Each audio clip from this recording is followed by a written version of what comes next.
Welcome back to Movie Recaps. Today I will show you an action, thriller film from 2009, titled Accident. Spoilers ahead. Watch out and take care. In the middle of the night, a young lady crashes her car and instantly dies before the car catches on fire.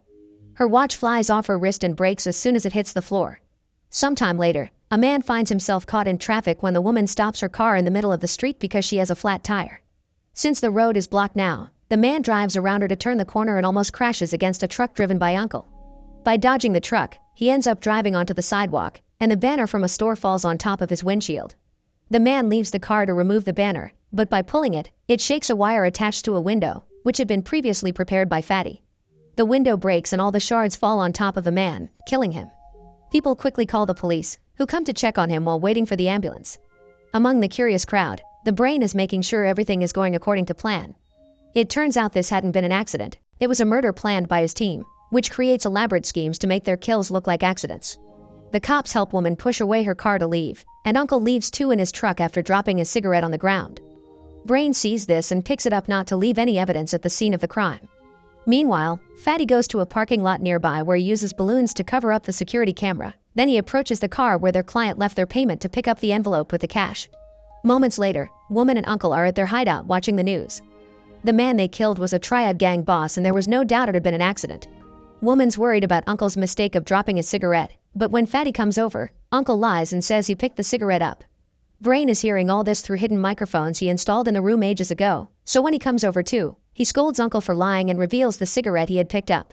He isn't sure if he can keep on trusting Uncle, and while Uncle throws a tantrum, Brain reminds everyone that mistakes like this jeopardize their safety. Not wanting to lose this job, Uncle announces he's quitting smoking for good. After their meeting is over, Brain goes home through 3 different means of transport to lose anyone that may follow him. When he arrives at his apartment, he makes sure there's a leaf stuck on the door, which he puts there every time he leaves so he knows that if it's fallen, it means someone broke in. After putting the money in the safe, he plays some music and lies down in bed to pretend his wife who died in the car crash is still there with him. Sometime later, Mr. Wong is contacted by Fatty to receive instructions on how to hire them for their next killing. He must grab a bag from a trash can and put his belongings in them. Then he must enter an old building and leave the bag outside the elevator while he goes to the 6th floor. Fatty picks up the bag and takes it with him on the bus where he meets Brain and they look through the things together. Wong wants them to kill his wheelchair-bound father. For a couple of days, Brain follows father and son to learn their routine by heart, then the team studies the area to come up with ideas for accidents. Their best option is to use the electricity that powers the local tram, because Brain refuses to even consider a car crash as an option. In the end, they come up with the idea of hanging a wire from the tram cable that will make contact with the target when he crosses the tracks. To make it conduct electricity though, they'll have to execute the plan during a rainy night. To hang such wire on the cable, the team practices flying kites in the rain. They wait for the forecast to predict a rainy night, and when it finally happens, everyone gets in position. Woman will fly the kite, Uncle pretends to be a street toy seller that happens to have balloons, and Fatty will drive a bicycle while pretending to do some deliveries. Unfortunately, it doesn't rain the moment Wong and his father cross the tracks, so they have to abort the plan for that day. The weather seems to be mocking them because it begins raining as soon as they leave, and the following few tries also fail because rain never falls on time. One night, while waiting, Woman and Fatty notice Uncle's breaking his promise and smoking a cigarette. They scold him for it, reminding him of his quitting some days ago, but he begins showing signs of Alzheimer's when he doesn't remember his promise. Woman and Fatty think they should abort the mission because Uncle is obviously not well, but at that moment, it starts raining. Not wanting to miss the chance they've been waiting for so long and since Uncle swears he's fine, Brain orders them to execute the plan. First, Woman lets the kite tangle around the tram cable. Then, Uncle is supposed to release the balloons to cover the security camera, but he forgets. Brain tells Fatty that since it's dark and raining, they can take the risk anyway, so Fatty pushes through with his bicycle and drives near Wong to make him trip and fall.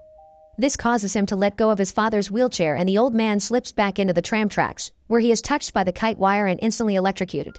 Afterward, Brain goes to look for Uncle, and in his hurry, he bumps against a random person. While dodging them, he steps onto the street without noticing the incoming bus. In his desperation to avoid hitting Brain, the bus driver turns the vehicle and ends up hitting Fatty instead before crashing against a car. Brain runs to check on Fatty, who wonders if this truly was an accident before dying.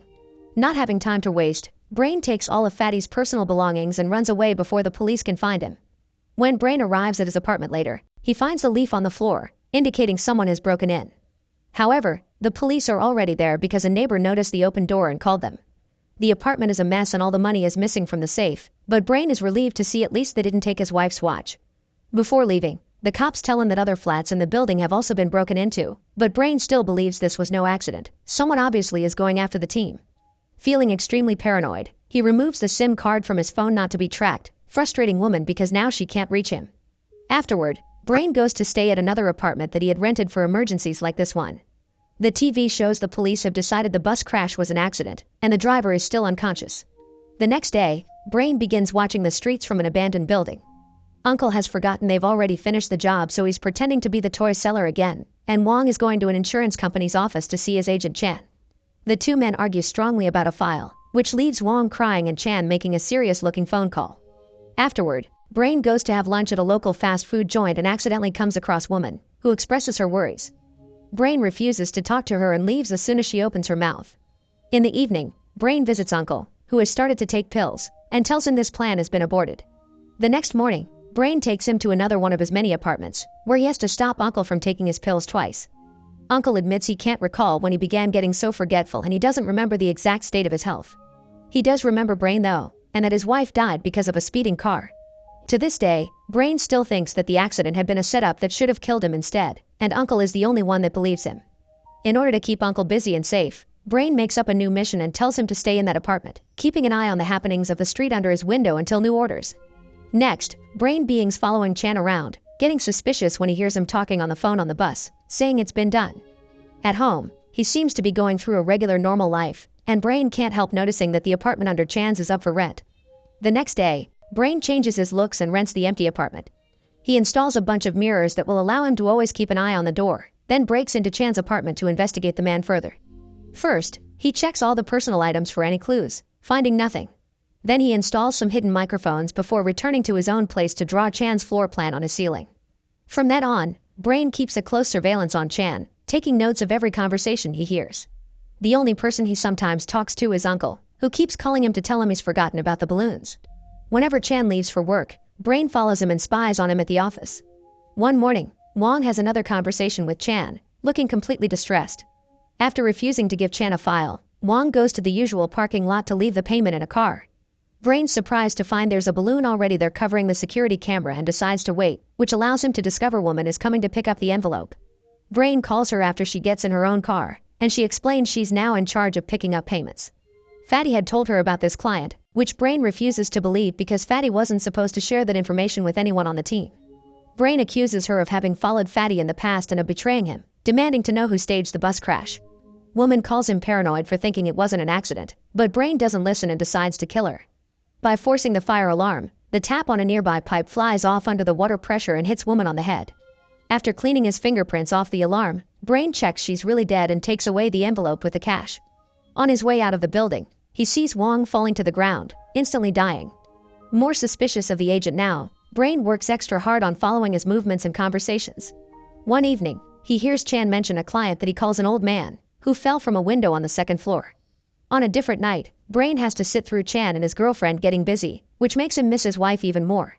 A few days later, Brain hears Chan tell his mother on the phone about Wong's weird case. Wong had indeed met with Chan before he decided to end things for himself to give Chan his father's death certificate, but he had acted strange and kept saying he was sorry. Afterward, someone saw him take the elevator to the roof, and Chan feels bad for not having escorted him out.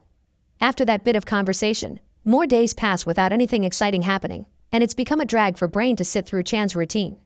One afternoon, he receives a call from Uncle asking for help, and Brain rushes to see him, but by the time he gets there, it's too late. Uncle is on the ground, bleeding but alive, and the police are at the apartment looking through an open window. Brain remembers Chan mentioning a man falling on a second floor, so he's sure now that Chan is behind all this. He returns to the apartment and begins pulling the pages off his notebook to spread them all over the place while he takes notes on the walls too, trying to find the missing piece he's lacking. A few days later, Chan knocks at Brain's door. Seeing him through the peephole, Brain decides to ignore him until he's gone. Then he concentrates on following the noises upstairs, and he's so distracted that he doesn't notice his landlord also coming over and almost getting inside his apartment to drop their contract. Brain stops him just in time and promises to clean the writing on the walls to get him to leave. Afterward, he spies the landlord's movements through the window, discovering that Chan is talking to him about something serious. Things get worse when Brain sees people checking the building's windows and a voice in the microphone says here's another one before removing them all. Afraid to be caught, Brain rushes out of the apartment and bumps into Chan, who just apologizes before going away. Desperate for revenge, Brain makes a plan to kill Chan. The idea is to reflect the sun's rays to blind a car driver and make them run over Chan. However, while putting his plan in motion, Brain receives a call from Uncle, explaining he had jumped because he took too many pills. At that moment, the TV shows a reporter interviewing the bus driver that has finally woken up and is now telling everyone his version of the events. It turns out it had been an accident after all, and Uncle caused it because he dropped the balls he had with him to pretend he was a toy seller. Chan had nothing to do with it. Wong had jumped only because he was overwhelmed by guilt. As Brain finally comes to terms with the fact he had been wrong, a solar eclipse occurs and blocks the sunlight, so the car misses Chan. However, when the sun comes out again, the rays get reflected onto a different car. Brain runs to stop it and Chan recognizes him when he sees him, but Brain isn't fast enough and the blinded car kills Chan's wife. Sometime later, Brain cleans the apartment to leave it for good. On his way out of the building, Chan finds him and stabs him as he asks him why Brain had to harm him like this. Brain dies staring through the window and wondering if he'll finally reunite with his wife. Make sure to subscribe and turn on notifications so you can watch more videos like this. Thanks for watching.